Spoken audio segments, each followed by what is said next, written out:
میرے واجب الاحترام بزرگوں اور عزیز دینی بھائیوں، اللہ تبارک و تعالیٰ کے بے حد انعامات اور احسانات ہیں کہ رب کائنات نے ہمیں اور آپ کو ایمان والا بنایا، اور مزید کرم یہ فرمایا کہ اللہ نے اپنے حبیب جناب محمد رسول اللہ صلی اللہ علیہ وسلم کی امت میں پیدا فرمایا۔ اللہ تبارک و تعالیٰ نے ہمیں اور آپ کو دین اسلام یعنی قرآن کریم اور نبی کریم صلی اللہ علیہ وسلم کی تعلیمات میں زندگی گزارنے کا وہ بہترین طریقہ عنایت فرمایا ہے کہ جس طریقے پر چل کر کے انسان دنیا میں ہر کامیابی حاصل کر سکتا ہے۔ اللہ تبارک و تعالیٰ کے نبی جناب محمد رسول اللہ صلی اللہ علیہ وسلم کی تعلیمات اور آپ صلی اللہ علیہ وسلم کا لایا ہوا مقدس دین، یہ وہ مبارک دین ہے جو صرف آخرت کا ضامن نہیں ہے، جو صرف مرنے کے بعد قبر اور حشر کی کامیابی کا ضامن نہیں، بلکہ انسان کے پیدا ہونے سے لے کر قبر میں داخل کیے جانے تک اور پھر قبر سے لے کر جنت کے دخول تک کی ضمانت لیتا ہے اسلام کامیابی کی۔ اللہ تبارک و تعالیٰ نے ہمیں اور آپ کو جو دین عطا فرمایا ہے، اگر اس دین پر مکمل طور پر چلا جائے، اللہ تبارک و تعالیٰ کے احکامات کی فرما برداری کی جائے اور نبی کریم صلی اللہ علیہ وسلم کی سنتوں پر چلا جائے، نبی کریم علیہ السلام نے حدیث میں ارشاد فرمایا، ایک مختصر سی حدیث میں نے آپ حضرات کے سامنے رکھی۔ اللہ کے رسول علیہ السلام ارشاد فرماتے ہیں، اسمع یسمع لک، اے انسان سنو تمہاری سنی جائے گی، مانو تمہاری مانی جائے گی، تم پیروی کرو تمہاری پیروی کی جائے گی۔ کیا مطلب؟ یعنی اللہ کے رسول علیہ السلام نے اس مختصر سے جملے میں اور اس مختصر سے حدیث میں اللہ کے رسول علیہ السلام نے گویا ہمیں زندگی میں آنے والے ہر واقعات سے اور مسائل سے اور تمام پریشانیوں کا گڑ بتایا۔ اس مختصر سے جملے میں اللہ کے رسول علیہ السلام نے ہماری اور آپ کی زبان حالی کا اور آپ علیہ السلام نے اس مختصر حدیث میں مسلمانوں کے مرض کی تشخیص بھی فرمائی اور اسی کے ساتھ ساتھ اس کا علاج بھی ارشاد فرمایا۔ فرمایا دنیا میں تمہیں کوئی نیست و نابود نہیں کر سکتا، دنیا میں تمہیں کوئی پست نہیں کر سکتا جب تک خود تمہارے اندر کمی نہ آ جائے۔ انسان اللہ تبارک و تعالیٰ سے روزانہ دعائیں کرتا ہے، کبھی انسان اپنی صحت کی تندرستی کی دعا کرتا ہے، کبھی انسان اپنی آل و اولاد کی بڑھوتری کی دعا کرتا ہے، کبھی انسان مال و اسباب اور کاروبار کی برکت کی دعا کرتا ہے، لیکن اللہ کے رسول علیہ السلام فرماتے ہیں کہ یہ انسان کی مانگی ہوئی دعائیں دنیا میں اس وقت تک کارگر نہیں ہو سکتی جب تک کہ اللہ تبارک و تعالیٰ کی طرف سے عائد کردہ احکامات کی پابندی نہ کی جائے۔ جب تک تم اللہ کے احکامات کی فرما برداری نہیں کرو گے، جب تک تم اللہ کے دیے گئے احکام کی باؤنڈری میں اور اس کی چار دیواری کے اندر اپنے آپ کو قید نہیں کر لیتے ہو، تب تک تمہاری دعائیں تمہارے سر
اللہ کی دی ہوئی شریعت کی چار دیواری میں اپنے آپ کو قید کر لو، پھر اس کے بعد تمہارے ہاتھ اٹھیں گے اور اللہ کے خزانے تمہارے لیے کھول دیے جائیں گے۔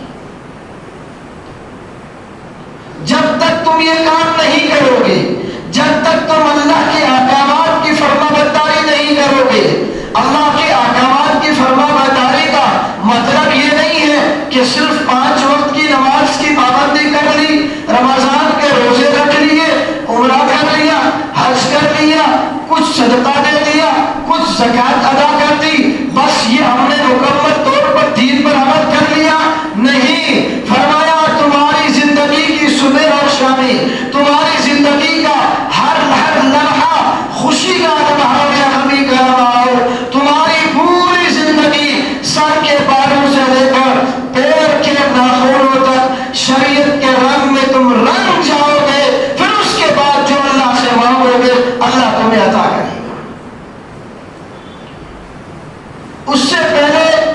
یہ سمجھنا کہ ہماری دعائیں کیوں قبول نہیں ہوتی، اور اس سے پہلے یہ سمجھنا کہ صرف 2 رکعت کی نماز پڑھ لینے کے بعد میں اللہ سے جو چاہوں گا منوا لوں گا اور جو چاہوں گا اللہ کے خزانے سے لے لوں گا، لیکن نماز پڑھنے کے بعد اپنے کاروبار میں دھاندلی کرتا ہے اور وہاں نام طور پہ ڈنڈی مارتا ہے اور حقوق العباد کی پامالی کرتا ہے، پڑوسی کے حقوق ادا نہیں کرتا، ماں باپ کی جو ہے خدمت اور اس کے حقوق کی ادائیگی کی پرواہ نہیں ہے، انسانیت کے حقوق کی پرواہ نہیں ہے، مخلوقات کے حقوق کی پرواہ نہیں ہے۔ فرمایا صرف تمہاری 2 رکعت نماز اللہ کے یہاں تمہارے مسائل حل کرانے میں تمہاری معین اور مددگار نہیں ہو سکتی، تم کو پوری سننی پڑے گی، اللہ کے ایک ایک حکم کے آگے تمہیں سارے تسلیم خم کرنا پڑے گا، اور اللہ کے یہاں ایک ایک حکم کی بجائے عمل تم کرو گے، پھر اللہ کی طرف سے تمہارے ساتھ مدد آئے گی۔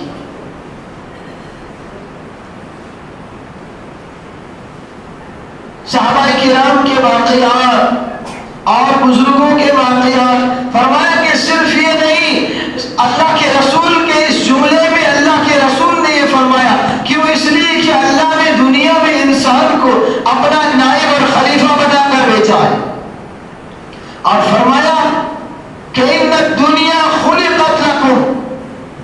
دنیا ساری کی ساری تمہارے لیے بنائی گئی ہے، یہ اتنا بڑا آسمان تمہارے لیے بنایا گیا، اس زمین کا فرش تمہارے لیے بچھایا گیا، آسمان کے دامن میں 2 چراغ لگائے یہ تمہارے لیے لگائے گئے، ستاروں کی انجمن سجائی گئی یہ تمہاری سہولیات کی رکھی گئی ہے، زمین میں مختلف نشے و فراز رکھے گئے،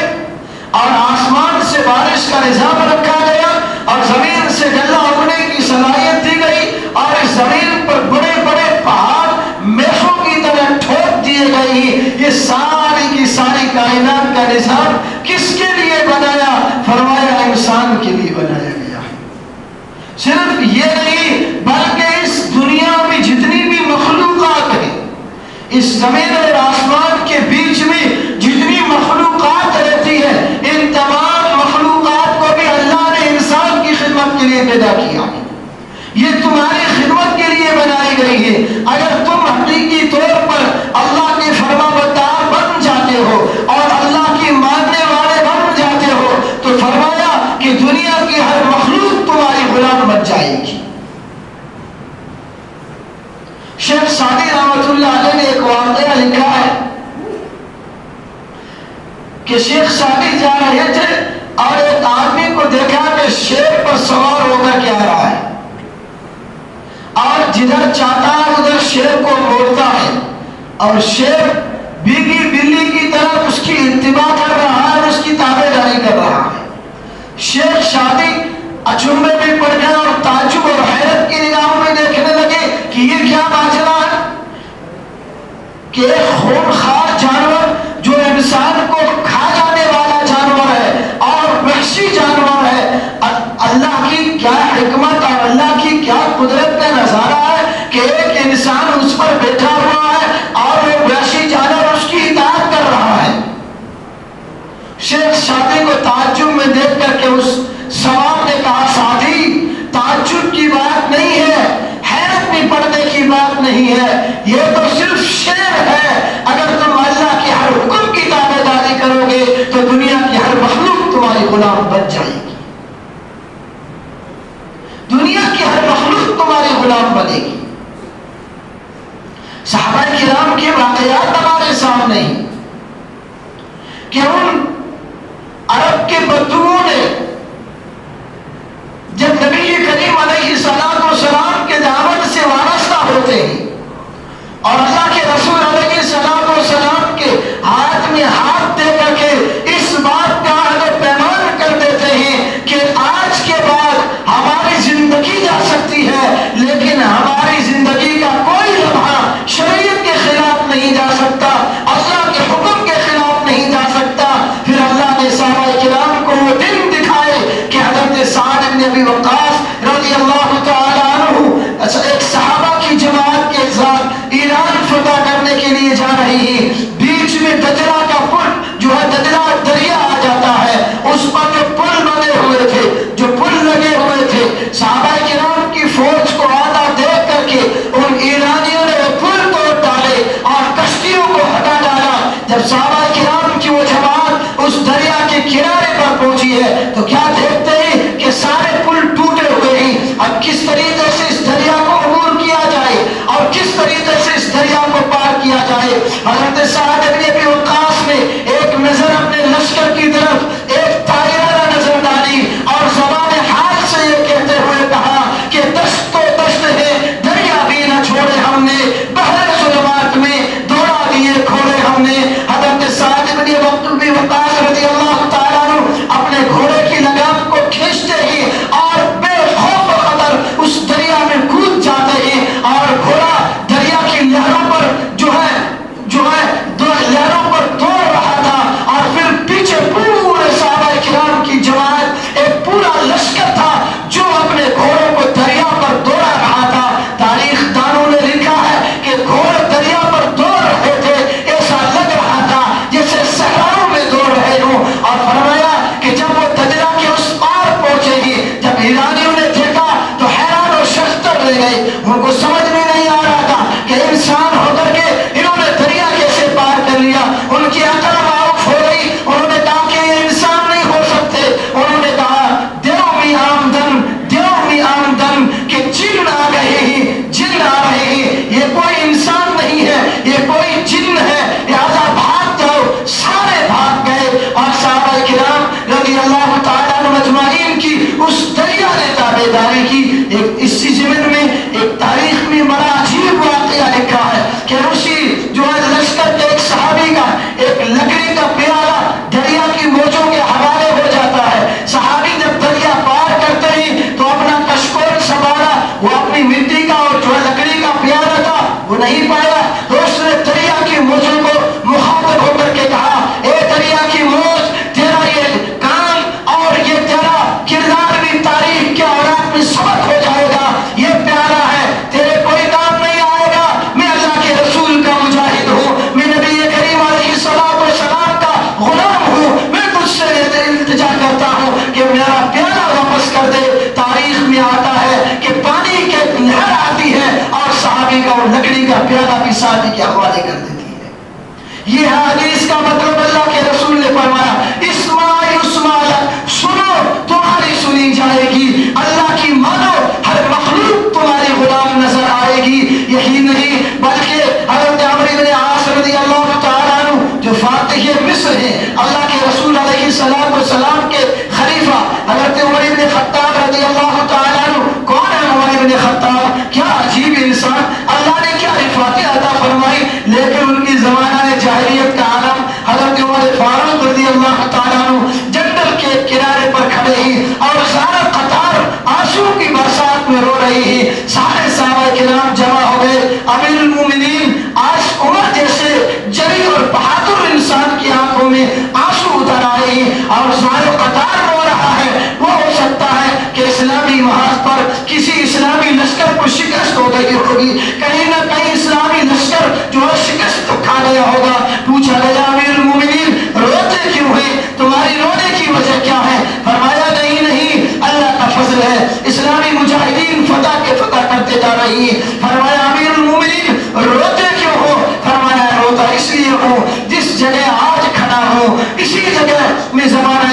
جاہلیت میں اونٹ چلایا کرتا تھا، بکریاں چلایا کرتا تھا، جانور میرے قابو میں نہیں آتے تھے، اور میرا باپ خطاب مجھے ڈانٹتا تھا کہ عمر تجھے بکریاں چلانی نہیں آتی ہے، تجھے اونٹ چلانے نہیں آتے ہیں، تو زندگی کیسے گزارے گا؟ آج میرے آقا کی غلامی نے، آج اللہ کے احکام کی فرما برداری نے، آج محمد رسول اللہ کی غلامی نے مجھے اس مقام پر پہنچایا ہے کہ میں آج خط لکھتا ہوں تو دریا مان جاتے ہیں۔ حضرت عمرو بن عاص نے مصر فتح کیا ہے، دریا نیل جو عجیب اس کا حال تھا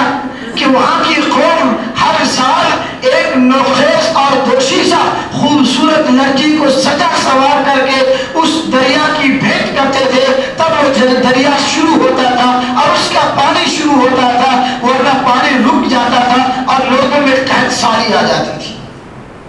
جب حضرت عمرو بن عاص رضی اللہ تعالیٰ عنہ نے مصر فتح کر لیا تو ان کے سامنے یہ حالات پیش آئے،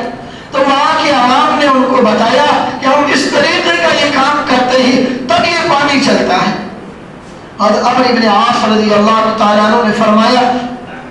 کہ یہ کام تو شریعت کے خلاف نظر آتا ہے، یہ کام کرنے سے پہلے میں امیر المؤمنین سے مشورہ کروں گا۔ چنانچہ حضرت عمرو بن عاص رضی اللہ تعالیٰ عنہ نے حضرت عمر بن خطاب کے نام میں خط لکھا اور وہاں کی پوری داستان سنائی اور وہاں دریائے نیل کی سچویشن بیان فرمائی۔ جواب میں حضرت عمر فاروق رضی اللہ تعالیٰ عنہ نے 2 خط روانہ کیے، ایک خط حضرت عمرو بن عاص کے نام اور ایک خط دریائے نیل کے نام۔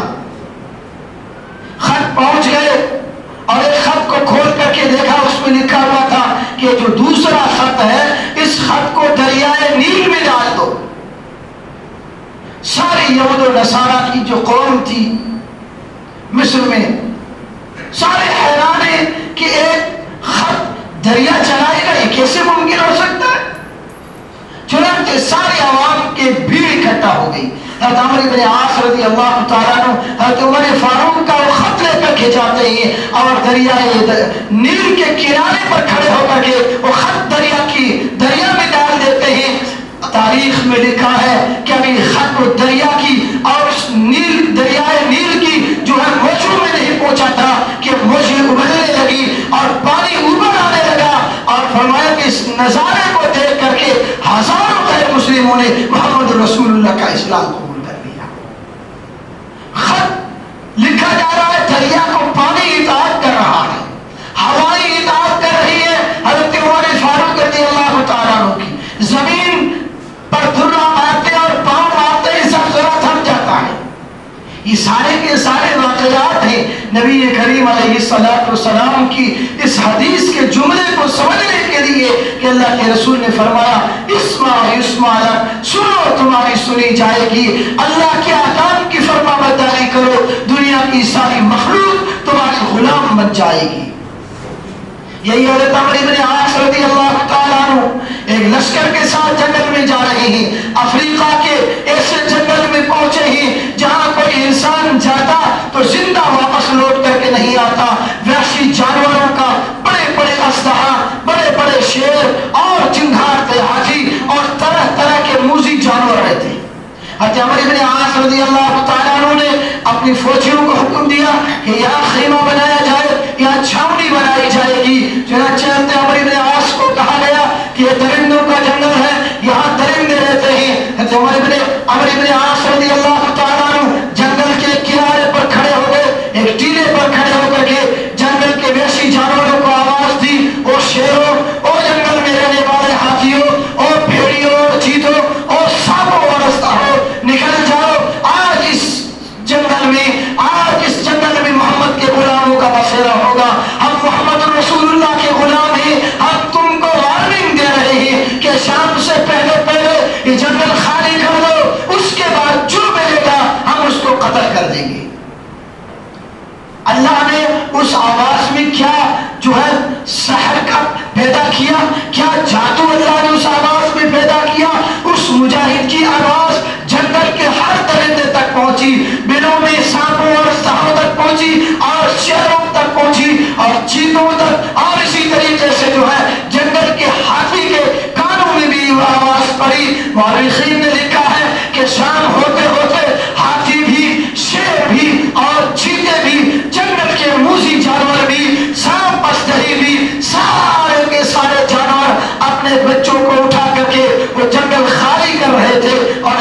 سارا کا سارا جنگل خالی ہو گیا. یہ اطاعت تھی مخلوق کی، اس کے پیچھے اطاعت تھی خالق کی. اس لیے ایک اللہ والے کا قول ہے کہ من کان للہ کان اللہ لہ، جو اللہ کا ہو جاتا ہے اللہ اس کا ہو جاتا ہے، اور جس کا اللہ ہو جاتا ہے پھر ساری مخلوق اس کے تابع بن جاتی ہے. اس لیے آج اگر ایمان والا اپنے اندر وہ تاثیر پیدا کر دیتا ہے اپنے اعمال کے ذریعے سے، اپنے اخلاق کے ذریعے سے اور اپنے عقائد اور نظریات کے ذریعے سے اپنا سب کچھ معنی کے حقیقی کے تابع کر لیتا ہے اور اس بات کا تہیہ کر لیتا ہے کہ میری زندگی کا ہر لمحہ شریعت کے دائرے میں گزرے گا، اللہ کے حکم اور نبی کے طریقے کے دائرے میں گزرے گا، تو وہ دن دور نہیں کہ آج جو دشمنان اسلام مسلمانوں کو مٹانے کی سازشیں کر رہی ہیں، جو مسلمانوں کو صفائے ہستی سے ناپید کرنا چاہتے ہیں، جو ہماری عبادت گاہوں پر نظریں ڈالے ہوئے ہیں، جو ہمارے مدارس پر نظریں ڈالے ہوئے ہیں، جو ہمارے مدارس کو اور مساجد کی آوازوں کو اور اذانوں کو بند کرنے کی سازشیں کر رہے ہیں، جو حکومت کے ایوانوں میں بیٹھ کر کے مسلمانوں کو پوری دنیا سے ختم کرنے کی سازشیں کر رہے ہیں. اللہ کے رسول کا یہ فرمان سچا ہے اور ایمان والے کا یقین ہونا چاہیے. اگر آج ایمان والا اپنے اندر وہ تاثیر پیدا کر لیتا ہے جو صحابہ نے اپنے اندر پیدا کی تھی، اگر وہ اطاعت اور فرما برداری ہمارے اندر پیدا ہو جاتی ہے جو صحابہ کرام کے اندر تھی، تو پھر وہ دن دور نہیں. اللہ کے رسول علیہ السلام نے فرمایا ان قلوب بنی آدم بین اصبع الرحمن یقلبها کیف یشاء، انسانوں کے دل رحمان کی دو انگلیوں کے درمیان میں ہے. اللہ جس طریقے سے چاہتا ہے انسانوں کے دلوں کو پھیر دیتا ہے. اگر آج کا مسلمان یہ تہیہ کر لیتا ہے، یہ ارادہ کر لیتا ہے کہ زندگی کے ہر لمحے میں شریعت کی پاسداری کروں گا، نبی کی سنتوں کی تابعداری کروں گا، ہر خوشی اور غمی کے موقع میں کاروبار میں، مسجد میں، بازار میں اور اپنی گھریلو اور معاشرتی اور عائلی زندگی میں، زندگی کے ہر موڑ پر اگر ایمان والا ایمان کے ساتھ جینا شروع کر دیتا ہے اور شریعت کے تقاضوں کو پورا کرنا شروع کر دیتا ہے، تو اللہ کی قسم نبی کے فرمان ہے، اللہ کے رسول نے فرمایا انسانوں کے دل اللہ پھیرے گا اور ان ایمانوں میں جہاں تمہیں مٹانے کی کوششیں ہو رہی ہے، جہاں تمہیں ختم کرنے کی کوششیں ہو رہی ہے، وہی دلوں میں انہی زبانوں پر تمہیں آباد کرنے کی بات کی جائے گی، انہی ایمانوں میں تمہارے تحفظ کے اقدامات کیے جائیں گے اور انہی ایوان حکومت میں تمہاری بچاؤ کے اور تمہاری رکشا کا سامان خود رب العالمین مہیا کرے گا. شرط یہ ہے کہ ایمان والا اپنے ایمان پر پکا ہو جائے، اپنے اندر وہ ایمانی کیفیت پیدا کرے، اپنے اندر وہ ایمان جذبہ پیدا کرے اور ایک ایمانی ولولے اور جذبے کے ساتھ دین اسلام کو مضبوط پکڑ لے اور اللہ کی رسی کو مضبوطی سے تھام لیتا ہے، تو اللہ کے یہاں کوئی دن دور نہیں ہے. اللہ کے یہاں وہی طاقت ہے، وہی اللہ ہے جس نے صحابہ کی بدر میں مدد کی، احد میں مدد کی اور پھر موقع موقع پر صحابہ کرام کو فتوحات عطا فرمائی ہے.